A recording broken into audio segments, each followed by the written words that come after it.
पहले लोगों को टाइम मशीन के बारे में मालूम नहीं था।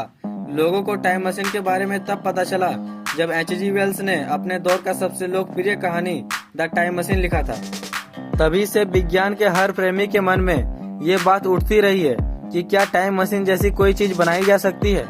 क्या कोई ऐसी मशीन बनाई जा सकती है कि जो आदमी को भूत या भविष्य की ओर सैर करा दे।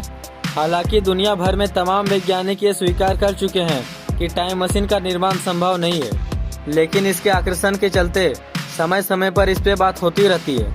और अब तो इन बातों ने इसे मनोरंजन और फन का विषय बना लिया है। इस विषय पर सिर्फ किताबें ही नहीं लिखी गई है, बल्कि फिल्में और टीवी सीरियल भी बन चुकी है। माइकल क्रिस्टन की किताब टाइमलाइन पर 2005 में फिल्म बनी है। कहानी की खासियत यह है कि इसमें टाइम ट्रेवल और टाइम मशीन के बारे में अच्छे से समझाया गया है। इस विषय पर कुछ और इंटरेस्टिंग फिल्में बन चुकी है, जैसे the time after time, somewhere in time, travel monkeys. ऐसे और बहुत सारे मूवीज हैं टाइम मशीन और टाइम ट्रेवल को लेकर। मैं इन सारी मूवीज को 2 से 3 बार देख चुका हूँ और मैं चाहता हूँ कि आप भी इन मूवीज को देखें, क्योंकि इसमें टाइम ट्रेवल और टाइम मशीन के बारे में अच्छे से समझाया गया है। टाइम मशीन को एक ऐसी मशीन कहा जाता है जिसमें बैठकर व्यक्ति का वर्तमान से भूतकाल और भविष्य दोनों में आना जाना संभव हो सके। टाइम मशीन को समझने के लिए समय को समझना जरूरी है। सामान्य तौर पर हमारे लिए समय जो घड़ी में दिखाई दे वही होता है, यानी 1 मिनट में 60 सेकंड और 1 घंटे में 60 मिनट। समय को हमारे ब्रह्मांड का चौथा आयाम यानी चौथा डायमेंशन माना गया है।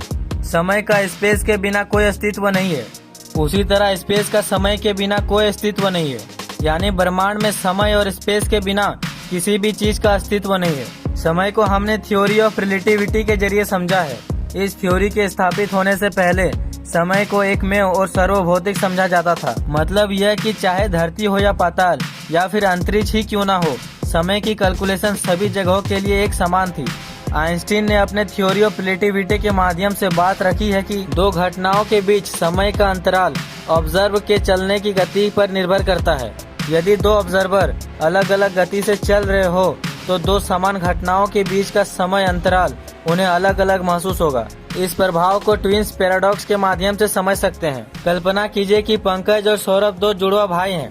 पंकज एक रॉकेट में सवार होकर तेज गति से किसी नजदीकी सितारे तक पहुंचता है और फिर पलटकर वापस धरती पर लौट आता है, जबकि उस दौरान उसका भाई सौरभ घर पर ही रहता है। मान लीजिए पंकज को सितारे में जाने और आने में 1 साल लगा, लेकिन जब वो लौटकर रॉकेट से बाहर निकलता है तो पाता है कि इस दौरान धरती पर तो 10 साल बीत गए हैं। अब पंकज और सौरभ की उम्र एक नहीं रही, भले ही दोनों का जन्म एक साथ हुआ था। दरअसल हुआ यह है कि पंकज ने धरती के भविष्य में 9 साल की छलांग लगा दी है। यह घटना टाइम ट्रेवल का एक छोटा सा उदाहरण है। समय से आगे, समय में आगे की ओर छलांग लगाने के लिए एक तरीका तो गति यानी स्पीड है, दूसरा तरीका है ग्रेविटी यानी गुरुत्वाकर्षण बल। आइंस्टीन ने अपने थ्योरी ऑफ रिलेटिविटी में ये बात रखी है कि ग्रेविटी समय को कम कर देती है। समय के पीछे, यह तो हुई समय से आगे चलने की बात। अब समय के पीछे का क्या किया जाए, यह सवाल और भी ज्यादा पेचीदा है। इसकी थ्योरी तथा वैज्ञानिक के निष्कर्ष यहाँ पर देना संभव नहीं है। आपने पूछा है कि टाइम मशीन का आविष्कार संभव है या नहीं। थोड़ी देर के लिए हम ये मान भी लें कि टाइम मशीन इस दुनिया में आ गई है, मगर इसका अंजाम बहुत बुरा होगा। कल्पना कीजिए कि कोई टाइम ट्रेवलर भूतकाल में 25 साल पीछे की यात्रा करता है और एक ऐसी लड़की का खून कर देता है जो वर्तमान में उसकी माँ है।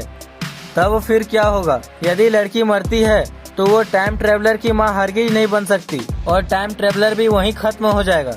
इस डर के कारण ये तो नहीं कि टाइम मशीन की फाइल क्लोज की जाए। टाइम मशीन भले ही वो अभी नहीं है, पर इस उलझन की चाबी अभी भी वैज्ञानिकों की मुट्ठी में कैद है। हो सकता है आने वाले समय में टाइम मशीन बन जाए, तब हम हमारा अतीत और हमारा भविष्य, ये तमाम भौतिक सच्चाई पूरी तरह से बदल जाएगी। यानी कि हम अपने परदादा से लेकर अपने परपोते तक मिल सकते हैं। काश कोई टाइम मशीन बना दे तो मजा आ जाएगा। तब तक हमें अपना सपना मूवी देख के पूरा करना पड़ेगा। मैं तो कई सारे टाइम ट्रेवल और टाइम मशीन वाले मूवीज को देख चुका हूँ, आप भी देखिए। ये वीडियो पसंद आया हो तो लाइक कीजिए और चैनल को सब्सक्राइब कीजिए आने वाले वीडियोस को देखने के लिए।